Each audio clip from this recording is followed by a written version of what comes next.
mes respects, mon général, major, Joseph Kabila, la commission Mingi, la discours Otiko Sala, mon général, pesa ordre, na Kinshasa, ba généraux na yo, oyo bazali ko diriger ba unité, commando, force terrestre, police,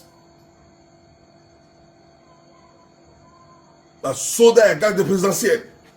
ba kanga mona ya Etienne Tshisekedi, ou ba bengi na kombo ya Félix Tshisekedi, ex-président de la République démocratique du Congo,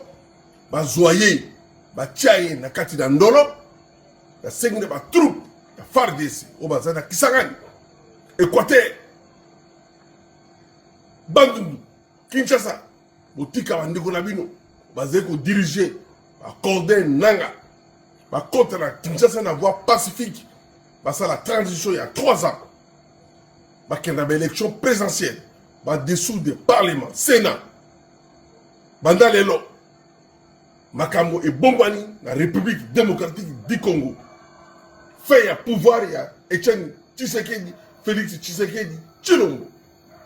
Merci beaucoup, mon général major Joseph Kabila, la discours de Kosala, Pesami Tindo,